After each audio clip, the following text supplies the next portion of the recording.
পখিলাৰ পাছত দৌৰি ফুৰা ল'ৰাটো আজি স্থবিৰ লাগে আপোনাৰ অলপ মৰম অলপ সহায় মোৰ খেলিবলৈ মন গৈছে সিহঁতে খেলাৰ দৰেই মই নোৱাৰো কিয় মোৰ পেটটো বিষাই কিয় মা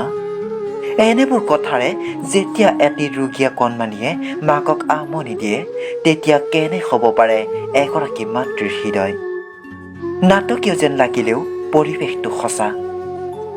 খবৰ তিয় কৰি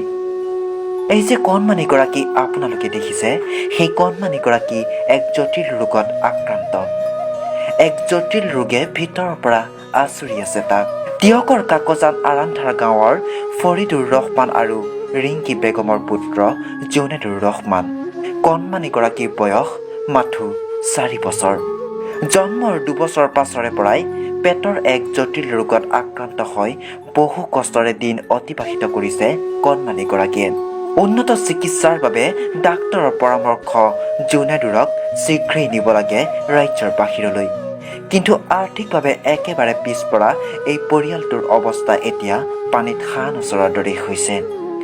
দিন হাজিৰা কৰি পৰিয়ালটো কোনোমতে চলাই নিয়া প্ৰীতি ফৰিদুৰে আজি কণমানিটোৰ সহায়ৰ বাবে ৰাজ্যৰ স্বাস্থ্যমন্ত্ৰী ডক্টৰ হিমন্ত বিশ্ব শৰ্মাৰ লগতে ৰাজ্যৰ বিভিন্ন দল সংগঠন তথা প্ৰতিগৰাকী হৃদয়বান লোকৰ সহায় বিচাৰিছে পখিলাৰ পাছে পাছে দৌৰাৰ বয়সতেই কণমানিটোৰ দুভৰি থমকি ৰোৱা দৃশ্যই সকলোকে কন্দুৱাইছে অঞ্চলটোত আপোনাৰ অকণমান সহায়েৰে আকৌ হহুৱাব পাৰে কণমানিটোক দৌৰি দৌৰি খেলিবলৈ যাব পাৰিব লগ সমনীয়াৰ সৈতে কণমানিটোৱে সেয়েহে আমাৰ স্ক্ৰীণত দিয়া ঠিকনাত গৈ আপুনিও দিয়ক কিঞ্চিত সহায় তিয়কৰ পৰা বিশেষ প্ৰতিবেদন প্ৰাইম নাও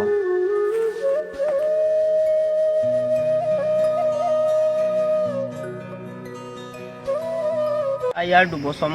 দুবছৰমানতে মই গম পাওঁ ইয়াৰ মানে সঞ্জীৱনীলৈ নিছিলোঁ হস্পিটেলত ডক্টৰে মৃত্যুঞ্জয় পাছাৰে চালে তেতিয়া ক'লে ইয়াৰ স্প্লিন হৈছে বুলি আৰু ইয়াৰ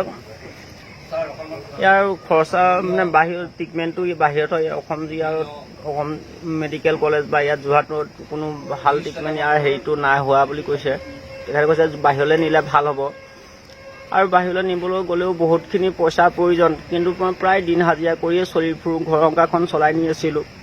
তাৰ মাজতে ল'ৰাটোৰ এইটো ডাঙৰ এটা বেমাৰ হৈ গ'ল মোৰ বহুত ডাঙৰ চিন্তা হ'ল